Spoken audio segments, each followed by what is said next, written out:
Aku hanya berdiri di mulut sumur dan kencing ke dalamnya. Tak disangka, peti mati kuno malah mengapung dari dasar sumur. Aku kaget. Belum selesai buang air kecil, langsung lari balik badan. Tunggu, kau orang pertama yang melihat peti mati ini. Menurut aturan, kau harus bersumpah setia dengannya. Kakek langsung menggigit jari tengahku hingga berdarah, lalu meneteskan darahku ke peti mati itu. Detik berikutnya, peti mati itu perlahan tenggelam kembali ke dasar sumur. Setelah itu, kakek jatuh sakit.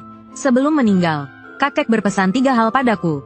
Pertama, setelah kematiannya, aku harus meneteskan darahku ke dalam sumur setiap hari. Kedua, jangan keluar rumah saat malam hari. Ketiga, berikan 3 batang dupa pagi dan sore untuk patung kayu anti petir di rumah. Setelah menyampaikan pesannya, kakek menghembuskan napas terakhirnya. Saat aku lahir, aku sebenarnya bayi lahir mati. Punggungku juga memiliki tato peti mati yang aneh. Entah dari mana, kakek membawakan sebotol darah segar dan meminumkannya padaku. Itulah yang menyelamatkan hidupku. Meskipun aku penuh dengan pertanyaan, aku tidak berani melanggar pesan kakek. Waktu sangat berharga, sangat berharga. Begitulah, aku hidup dengan tenang hingga usia 18 tahun. Seperti biasa, aku memberikan 3 batang dupa ke patung di meja altar. Lalu meneteskan beberapa tetes darah ke dalam sumur di halaman.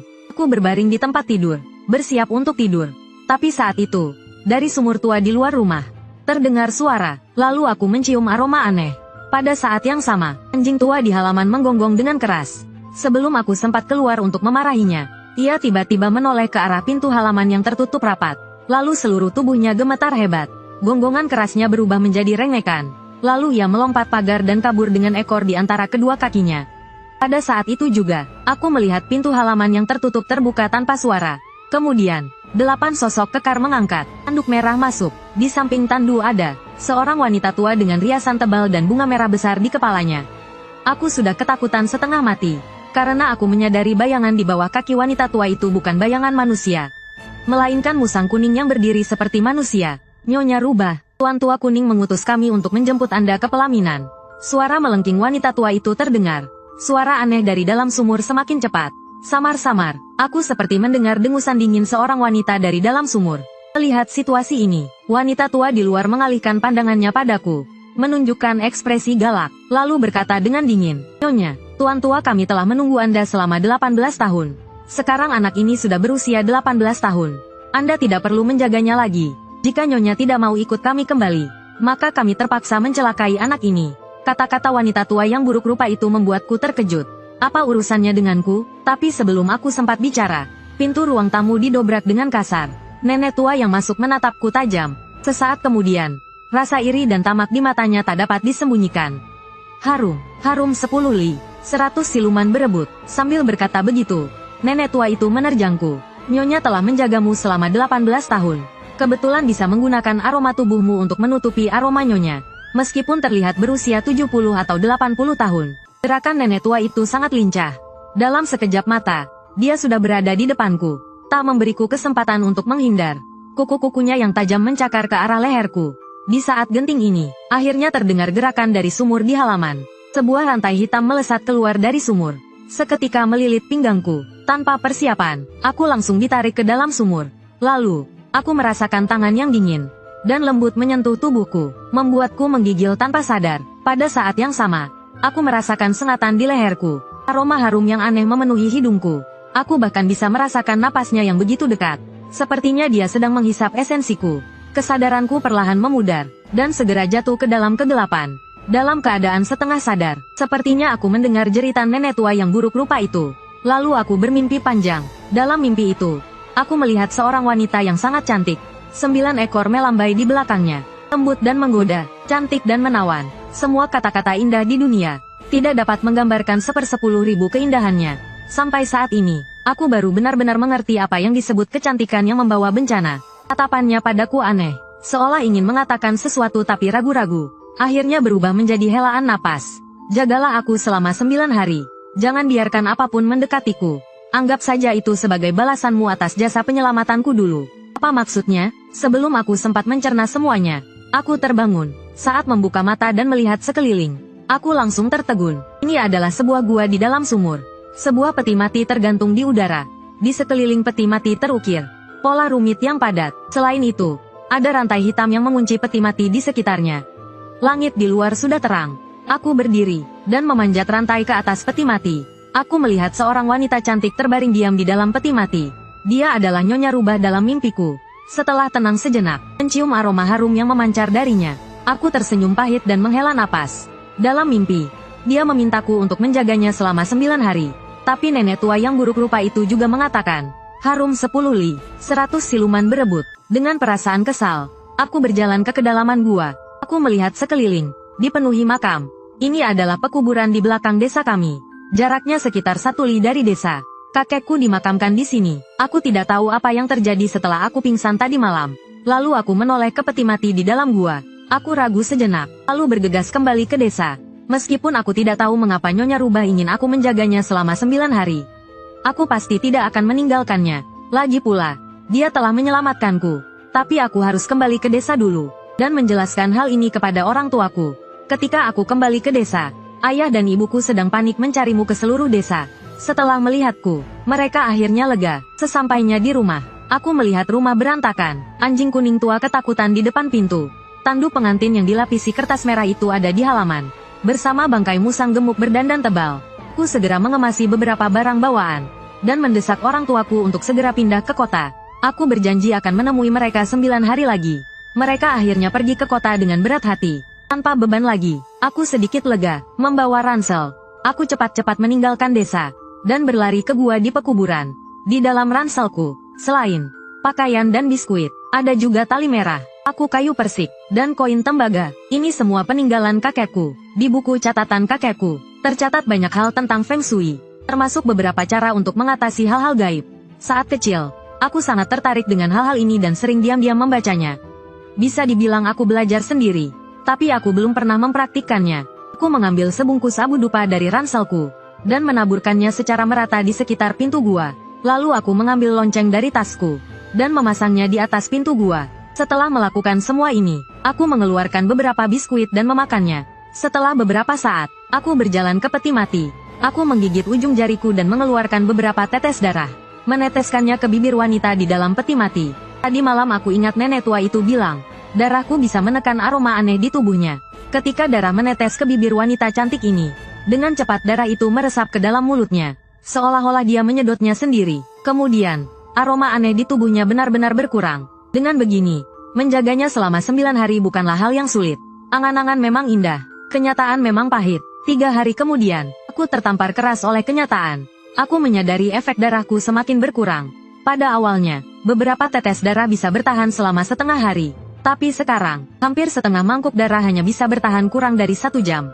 Jika terus begini, meskipun aku kehabisan darah, aku tidak akan bisa bertahan sampai hari ke-9. Benar saja, di malam keempat, terdengar suara-suara aneh dari luar gua. Aku berjalan pelan-pelan ke mulut gua, dan mengintip keluar. Di bawah sinar bulan yang samar, kulihat seekor musang kuning gemuk, panjangnya lebih dari 1 meter. Ia berdiri di atas sebuah makam, mengendus-endus seperti anjing pemburu. Hanya dalam beberapa tarikan napas, mata musang kuning gemuk itu berbinar, dan perlahan mendekati gua. Melihat itu, aku semakin tegang. Satu tanganku menggenggam erat ukiran kayu rubah yang tersambar petir. Sementara tangan lainnya memegang beberapa paku kayu persik. Musang kuning gemuk itu sangat berhati-hati. Meskipun ia menemukan gua ini, ia tidak langsung masuk. Ia mengamati sebentar dari luar, baru kemudian dengan hati-hati berjalan ke arah gua. Kakek tua, kau sudah tua, masih ingin menikahi siluman rubah. Sungguh sia-sia. Secerca keserakahan melintas di mata musang kuning itu. Saat ia sampai di mulut gua, kakinya menginjak abu dupa yang telah kutebarkan sebelumnya. Bersamaan dengan suara seperti minyak menggoreng, musang kuning itu melompat-lompat kesakitan di mulut gua sambil berteriak. Abu dupa ini, kukumpulkan sejak kecil dari dupa yang kubakar untuk patung dewi. Tak disangka, efeknya luar biasa. Tapi hanya dengan ini saja tidak cukup untuk mengalahkan musang kuning ini. Jelas tidak mungkin. Musang kuning gemuk itu menarik napas dalam-dalam. Perutnya yang gemuk, kini menggembung seperti balon yang ditiup. Apa yang ingin dilakukannya? Saat aku sedang bingung, tindakannya selanjutnya membuatku terkejut. Si brengsek itu, kentut ke arah gua. Jika aku tidak menahan napas tepat waktu, mungkin aku sudah pingsan karena kentut busuk itu. Meskipun begitu, masih ada sedikit bau busuk yang masuk ke hidungku. Seketika perutku mual, abu dupa di mulut gua juga tertiup angin. Musang kuning itu tampaknya sangat percaya diri dengan kentutnya. Dan yakin aku sudah pingsan. Sambil tertawa sinis, ia melangkah masuk ke dalam gua. Tepat saat satu kakinya melangkah masuk, Lonceng Feng Shui di atas mulut gua tiba-tiba bergetar. Saat suara denting yang jernih terdengar, tubuh musang kuning itu tiba-tiba gemetar. Seperti terpaku, ia membeku di tempat. Aku menunggu momen ini. Lonceng Feng Shui menggetarkan roh jahat. Aku tidak tahu berapa lama lonceng itu bisa bertahan. Jadi aku harus cepat. Aku membungkuk dan menerjangnya. Dengan tangan kiri, kupukulkan ukiran kayu ke kepala musang kuning itu. Seketika ia terjatuh. Tangan kananku juga tidak diam. Beberapa paku kayu persik langsung kutancapkan ke tubuhnya. Musang kuning itu meronta-ronta kesakitan. Tapi bagaimana mungkin aku membiarkannya lolos? Aku langsung menindihnya dan menghajarnya habis-habisan. Akhirnya, aku memukulnya sampai pingsan. Tadinya aku ingin memanfaatkan kesempatan saat ia pingsan untuk. Tapi aku berubah pikiran. Kupikir ulang lagi. Aku hanya mengikatnya dengan tali merah. Lalu aku menamparnya beberapa kali. Dia hanya menundukkan kepala dan menutup matanya. Tidak ada respon. Sepertinya dia pingsan karena pukulan berat. Melihat ini, aku tersenyum. Aku berbisik. Lupakan saja. Tidak ada gunanya. Bakar saja. Jangan. Belum selesai. Mendengar itu, musang kuning di tanah segera membuka matanya. Menunjukkan ekspresi manja seperti manusia. Dia menatapku dengan memelas dan berkata, "Saudaraku, jabatanku di keluarga Huang sangat tinggi. Kau bisa menjadikan aku sandera. Dengan aku di tanganmu, keluarga Huang tidak akan berani menyentuhmu." Aku keturunan langsung kakek. Setelah ke-28 pamanku dan 63 sepupuku meninggal, aku akan menjadi kepala keluarga Huang berikutnya. Ini bisa dibilang orang penting di keluarga Huang. Aku malas berkomentar. Lalu aku menanyakan pertanyaanku. Mengapa kakek Huang ingin menikahi Nyonya Rubah? Dia melirik peti mati di kejauhan. Lalu berkata dengan hati-hati, untuk tubuh Yin 9 Nyonya Rubah. Kakek telah menunggu selama 18 tahun. Untuk saat Nyonya Rubah paling lemah. Jika dia mengambil Yin murni Nyonya Rubah saat ini, kakek Huang tidak hanya akan awet muda, tetapi dia mungkin juga bisa menguasai keluarga lain di hutan. Aku bertanya lagi tentang Nyonya Rubah. Musang kuning tahu nyawanya ada di tanganku. Dia menjawab semua pertanyaanku. Dia memberitahuku, 18 tahun yang lalu, Nenek Hu ketiga pernah berkata, bahwa leluhur keluarga Hu telah menampakkan diri. Seekor rubah surgawi 9 ekor muncul di timur laut. Keluarga Hu menawarkan hadiah. Siapapun yang bisa memberikan informasi tentangnya akan dianggap sebagai dermawan oleh keluarga Hu. Kakek Huang telah lama menemukan Nyonya Rubah, tetapi dia tidak memberitahu keluarga Hu. Sebaliknya, dia merahasiakannya. Mendengarkan cerita musang kuning gemuk ini, aku sedikit bingung. Kakekku pernah berkata, bahwa Nyonya Rubah yang menyelamatkanku. Aku hidup karena meminum darahnya saat lahir. Lalu mengapa Nyonya Rubah menyelamatkanku? Dan mengapa dia melindungiku selama 18 tahun? Saat aku memikirkan ini, teriakan melengking tiba-tiba terdengar dari luar gua. Aku terkejut. Aku bergegas ke mulut gua, dan melihat beberapa musang kuning berputar-putar di depan gua, lalu melarikan diri. Aku ingin menghentikan mereka, tapi sudah terlambat. Celaka, musang kuning kecil ini pasti pergi untuk melaporkan ini. Aku kembali ke dalam gua dengan wajah muram. Menyadari perubahan ekspresiku, musang gemuk berkulit kuning itu segera menyatakan kesetiaannya padaku. Ia mengatakan semua ini tidak ada hubungannya dengannya, dan ia bisa membantuku memindahkan peti mati itu ke tempat lain. Tawaran ini membuatku agak tertarik. Membiarkanku menyeret peti mati sendiri jelas tidak realistis. Di bawah malam, seekor musang gemuk berkulit kuning menyeret sebuah peti mati dan berlari cepat di antara pegunungan. Seperti yang dikatakannya, makhluk ini benar-benar kuat, dan saat ini, ia masih terikat tali merah. Dengan beberapa paku kayu persik menancap di tubuhnya, meninggalkan lubang di dekat area pemakaman. Kami menuju ke barat. Kami melewati beberapa bukit, dan sampai di sebuah kuil tua yang rusak di hutan untuk beristirahat. Musang yang menyeret peti mati sepanjang malam, kini sudah kelelahan. Ia terbaring di kuil yang rusak seperti anjing, menjulurkan lidahnya dan terengah-engah. Di dalam kuil yang terbengkalai, terdapat patung rubah dari tanah liat. Namun, patung rubah raksasa itu sudah usang dan rusak. Musang itu memberitahuku, bahwa ini adalah tempat pemujaan nenek moyang Husan. Tempat ini dianggap sebagai wilayah keluarga Hu. Musang itu tidak berani menginjakkan kaki di sini dengan mudah. Atau aku bisa membawa Nyonya Rubah ini langsung ke keluarga Hu. Keluarga Hu pasti akan menganggapmu sebagai dermawan. Sejujurnya, kata-katanya membuatku sedikit tergoda, tapi aku segera mengurungkan niat, karena aku sudah berjanji padanya, untuk melindunginya selama 9 hari. Lagi pula, belum tentu dia adalah leluhur keluarga Hu. Bisa jadi malah seperti domba masuk mulut harimau. Setelah memikirkannya, aku mengambil segenggam abu dupa dari tasku, dan menaburkannya secara merata di sekitar peti mati. Lalu aku bersandar di peti mati untuk beristirahat. Musang di kejauhan masih terus mengoceh, terus membicarakan tentang pentingnya dirinya. Ia mengatakan namanya Huang Pipi, dan merupakan elit di keluarganya. Aku tahu ia takut aku meninggalkannya setelah ia membantuku. Ku tidak menghiraukannya. Berlari sepanjang malam membuatku agak lelah. Saat ini, aku harus memulihkan kekuatanku. Waktu berlalu sedikit demi sedikit. Malam tiba, api unggun menyala di dalam kuil yang rusak. Huang Pipi berinisiatif untuk berburu beberapa hewan liar. Setelah mengulitinya dan mencucinya di sungai terdekat, ia membawanya kembali ke kuil dan memanggangnya di dekat api unggun. Ia tidak melarikan diri, karena aku bilang padanya, paku kayu persik yang kutancapkan hanya bisa aku yang lepaskan. Jika dicabut paksa, ia tidak akan hidup lebih dari 7 hari. Aku mengambil sepotong daging panggang dan menggigitnya. Saat itu, terdengar suara dari luar kuil. Segerombolan musang besar muncul di pintu masuk.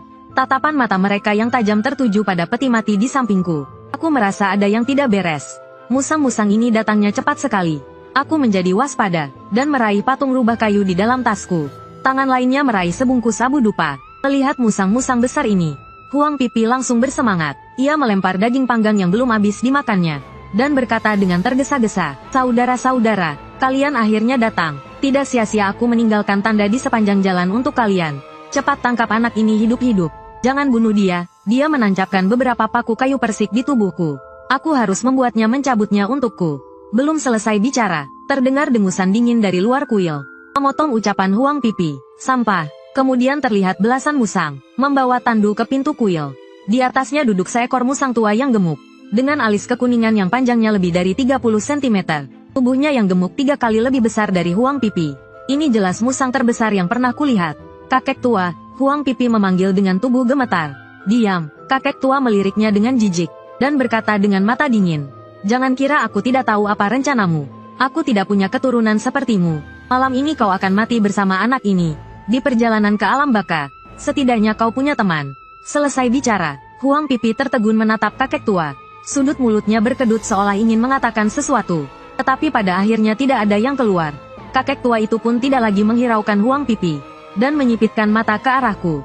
Ia menyuruhku menyerahkan nyonya, lalu berlutut dan meminta maaf. Mana mungkin aku tahan? Sebelum musang tua itu selesai bicara, aku melemparkan abu dupa di tanganku ke arah pintu. Saat abu dupa mengenai musang-musang di pintu, mereka langsung menjerit kesakitan dan melompat-lompat. Namun, itu tidak berlangsung lama. Kakek tua yang duduk di tandu mendengus dingin, dan meniup ke arah kuil. Seketika, abu dupa berputar balik ke dalam kuil. Hatiku langsung tenggelam. Aku bersiap untuk pertarungan terakhir. Setidaknya aku harus membawa beberapa musang mati bersamaku. Namun saat itu, sesuatu yang tak terduga terjadi. Huang Pipi yang tadinya ketakutan, tiba-tiba mengamuk, dan menerjang musang-musang lainnya sambil menjerit. Bukan hanya aku yang tercengang. Musang-musang itu pun terkejut. Mereka menangkis dengan panik. Huang Pipi menyerang tanpa rasa takut. "Kalian semua." Saat ini, mata Huang Pipi merah menyala. Benar-benar kehilangan akal sehatnya. Ia menggigit musang-musang lain dengan brutal, sambil terus mengutuk kakek tua di pintu. "Kakek tua sialan, masih bermimpi hidup abadi?" "Mimpi saja." Sebelum kakek tua marah, Huang Pipi lalu memintaku untuk mengencingi patung tanah liat itu. "Mungkin kita bisa memanggil Nenek Agung Husan." Pada saat itu juga, patung itu diserang oleh beberapa musang kuning ganas yang bergabung dan terus menyemburkannya. Lagi pula, masih ada beberapa paku kayu persik yang menancap di tubuhnya, yang sangat membatasi kekuatannya. Huang Pipi terpental. Ia memuntahkan darah, terbaring di genangan darah, kejang-kejang, dan sekarat. Sepertinya ia tak akan lama lagi.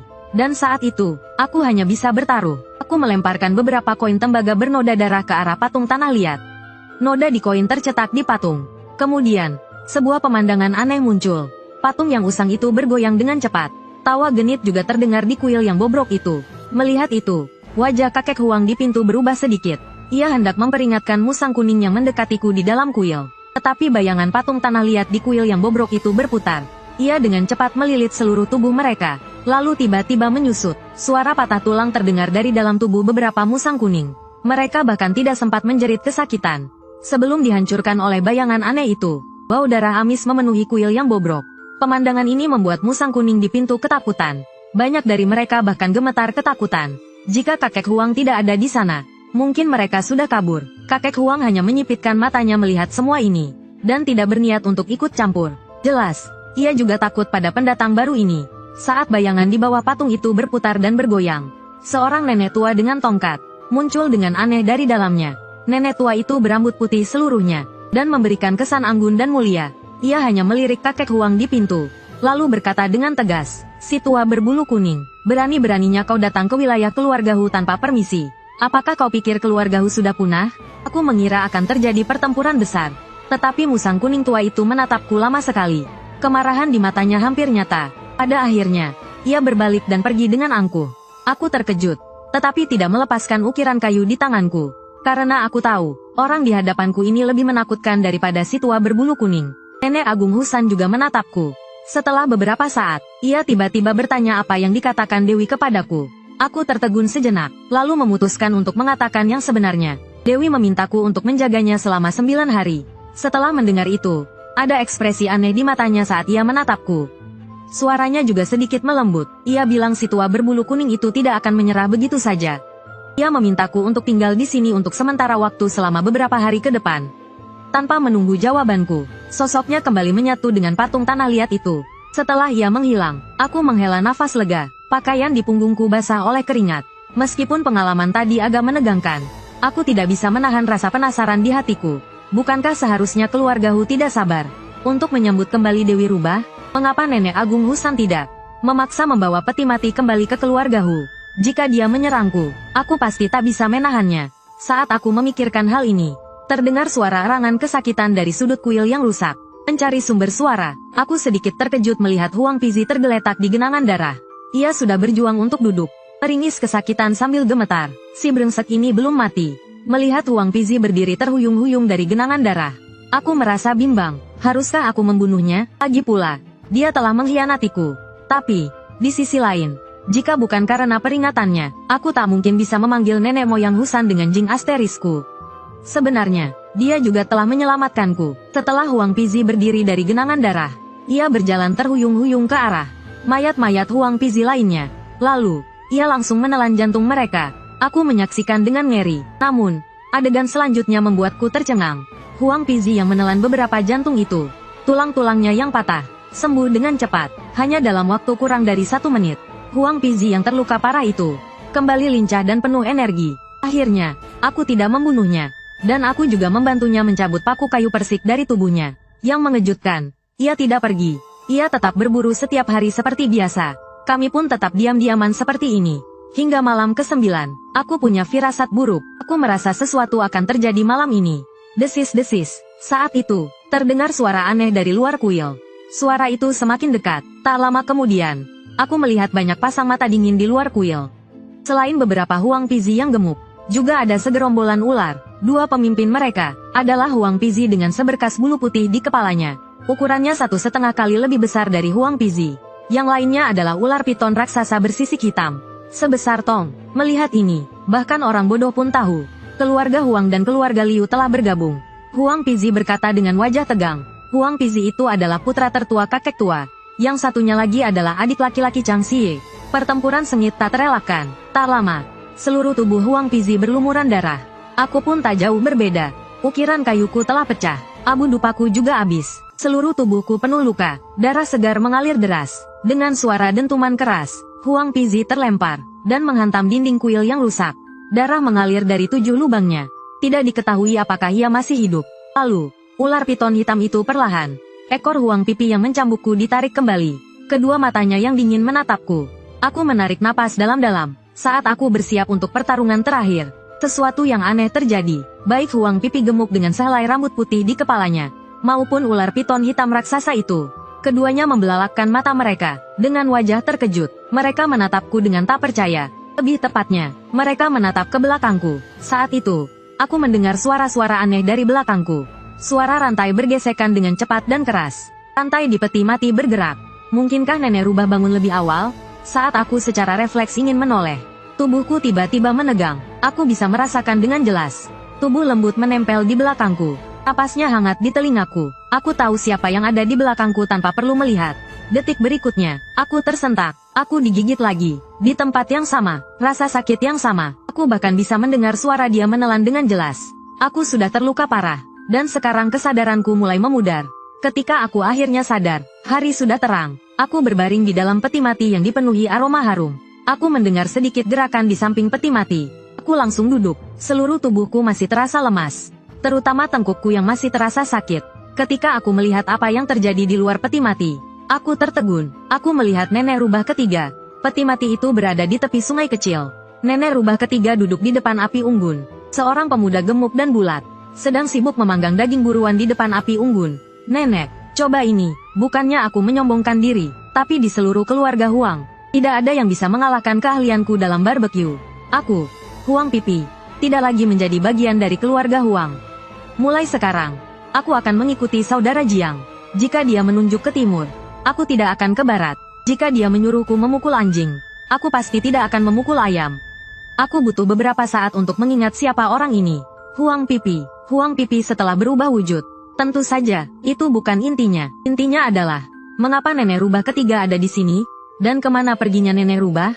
Saat aku memikirkan hal itu, Huang Pipi melihatku. Dia langsung berlari ke arahku dengan penuh semangat. Dia terus mengedipkan matanya padaku, memohon agar aku bersikap baik padanya. Kalau tidak, nenek rubah ketiga pasti akan menghabisinya.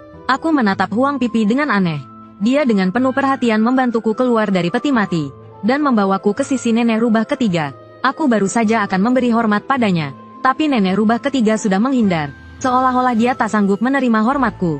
Dia menatapku dengan ekspresi rumit, lalu dia berkata dengan lembut, "Si kuning tua dan Changsi terluka, mereka pasti tidak akan tinggal diam."